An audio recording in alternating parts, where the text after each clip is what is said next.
Hey everyone, happy Wednesday. Today I wanted to get on here and talk about another subject that is near and dear to my heart because of my life experience and the things that I've come to learn. And that is emotional boundaries and how difficult that can be, even for regular people, and especially if you are an empath. And hey everyone, thanks for joining. Hey Eva, thanks for joining.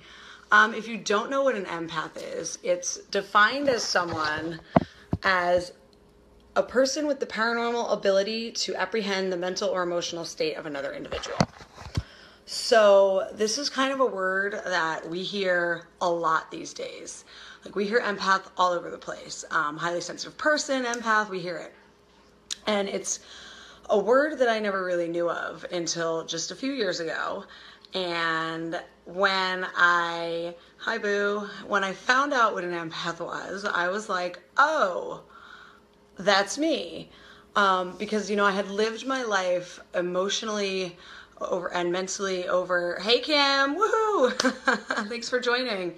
I had lived my life emotionally overstimulated and just reading the thoughts and emotions of others, and I was really, really frustrated because I could read everybody and nobody could read me, and I didn't understand why I had to communicate emotions, because why should I have to tell you what I'm feeling when I know what you're feeling? So therefore you should know what I'm feeling at all times. So when you grow up in a house that isn't really functional in communication anyway, and then you factor in that whole frustration of like, well, I'm reading your mind, why aren't you reading my mind? It ends up being, thank you for sharing. Thank you for sharing, Eva. I appreciate that. It just ends up being a really unhealthy formula, especially as an angsty, insecure teenager. I'm just pissed and I'm frustrated. So, hey Zabby, thanks for joining. It took me years and years and years. Like I got pretty beat down low trying to run away from all this stuff that I was feeling, all these emotions that I was carrying around. And when I finally came to a place of growth and learning in my 30s, I found out that most of the stuff that I had been carrying around, all of these emotions and these storylines that I had been carrying, weren't even mine. They were storylines from people in my family, generational stuff that I had been picking up on mentally and emotionally as an empath. And I avoided that at all costs and almost died because of it with, drugs and alcohol. So, hey Dylan, thank you for joining. So it's a challenge to be an empath, especially, growing up in the 80s and 90s when you never heard this word. Maybe now it's a little more friendly. People understand what that word means, in this century, if a kid's like, oh, mom, I'm empathic, I can, the parent's probably going to be like, okay, cool, like I get it. If they're conscious, but back then you just didn't, we didn't talk about anything. So I'm certainly not going to be in there telling my family, hey, I could read your mind, right? True. So this is touching on a new blog I just wrote. The link is up there. It's on Elephant. So if you guys want to read the whole thing, please check it out. This is just going to be a quick chat about it. I know that tons of you guys, especially quite a few of you that are watching, are empathic and you get it. And you know what? Even if you're not empathic, emotional boundaries is a difficult practice. It's hard. And if it's not something that we practice regularly, we'll just find ourselves inundated with everyone else's emotional shit. Hey, Cheryl.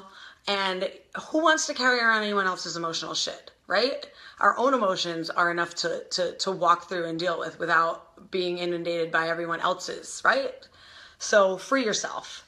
So this article has some tips, my practices for what I do, and there's options. And it's like, if you don't know any better, like I didn't for almost 32 years of my life, I was drowning in the energetic weight of everybody else's shit.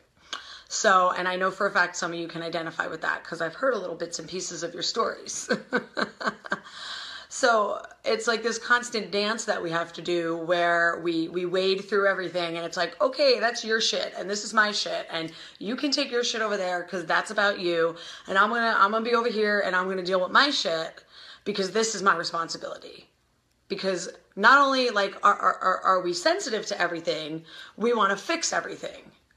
Right? We want to fix the world's problems. If you're over there in the corner hurting, I can feel it, and I need to I have this overwhelming urge to go over there and fix it for you, and I have to not do that, because by me doing that, I'm depriving you of your experience. Right? So we got to just back off, and we got to stop trying to play God, and we got to stop trying to be fixers, and we just got to feel our own stuff, work through our own stuff, and release everything else. That's right. Release it back to source, send it down into the Mother Earth. It'll get transmuted and back to its rightful owner. Because living that way, it's a setup for misery. It is an absolute setup for misery to carry around everybody else's shit. And as I started to work through some of this stuff, I was pretty surprised. I couldn't believe when, thanks for all the hearts, boo. If you guys love what I'm saying, heart it up. And, right. And it's really hard to just let people do that. I'm a fixer, and I don't like to see people hurting. It hurts me. I don't like to feel people in mental anguish because I feel their thoughts. I hear their thoughts. Sometimes it's so loud. And like I was saying, when I saw all this, I was blown away that most of it wasn't even mine. So I was sitting there and I was like, I spent my life running away and avoiding and in denial for over stuff that wasn't even mine. I was blown away. And I immediately, this is when I started changing my life around, and I embraced meditation, and I embraced Buddhist principles, and I was practicing yoga, and I was living more holistically, and I really, really started to be able to observe and see what was mine and what was everybody else's, and it was super, super empowering and super, super freeing. So, the first thing you really want to do, especially if you're older, if you're we're in our 30s, 40s, 50s, whatever, we've been carrying around people's shit for years, even just on a daily basis. Clean house. Go through whatever your day was, go through the last 10 years of your life. Wait, I'm talking, get in there, get nitty, get gritty, get dirty. Dig it all up, look at it, air it out, be like, is this mine? No, not mine. Okay, this can go away. Releasing back to Mother Earth, up to source, whatever you want to do. This shit manifests in our physical body. And yep, that's exactly it. Shut down. And that's what we did for years, right? We shut down for years and we ran away. And when we know that that's our pattern, we can change it. And the more that we clear house, the more that we'll know when someone else's stuff is trying to, come in here, right?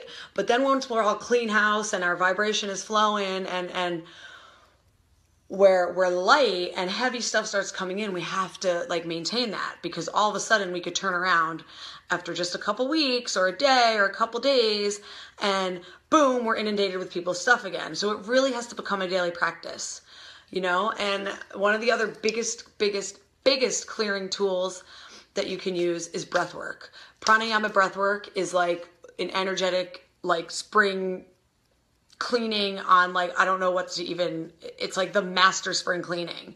It will get in there and it will clean out shit that's yours, theirs, everybody's. So I really, really suggest, if you identify with anything I'm saying tonight, meditation, pranayama, yoga, practice, smudge it up, smudge yourself. I smudge myself 5 times a day. Get that away from me. Because when we do this, when we create this space for ourselves, and we stop taking responsibility for other people's shit, we enter a whole new level of living.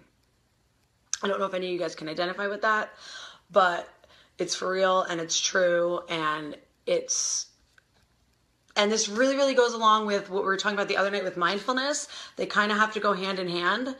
So sleep, and I get that with you guys, sleep too, and it gets really depressing to live that way. So we turn it inward and we block and we deny, and it's just not a way to live.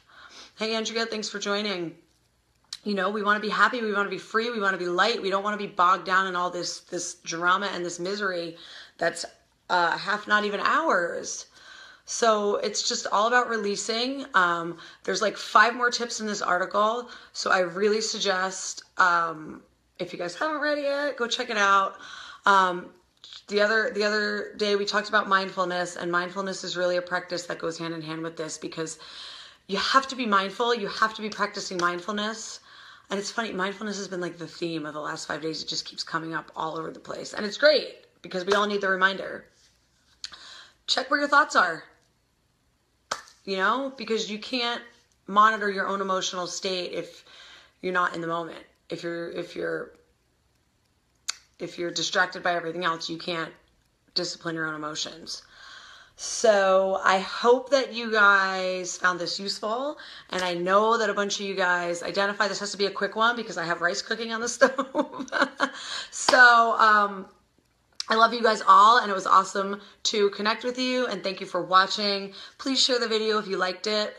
Check out the post.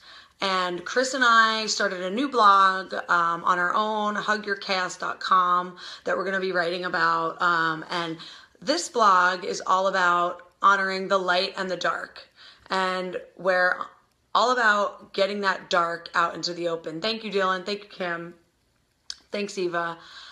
Because we really want to just start talking about and hugging your chaos. Yes. We want to start talking about acknowledging that darkness. Like, let's stop fucking pretending everybody's got it all together. We don't. It's okay. We get angry. Yeah, and we're still spiritual. So, hug your chaos, right? Catchy. So, yeah, check out the new blog if you guys haven't yet. Francis, love you. Michelle, thank you guys so much for joining. I'm about to take off, but please watch the video from the beginning. Let me know what you guys think. As always, my inbox is always open. Please comment. I love hearing from you guys. I love talking to you guys about this stuff. And check out the blog. So I'll see you guys soon. Thank you for watching. I gotta go check my rice before it. Alicia, Chris, hey y'all. Love you guys. Bye.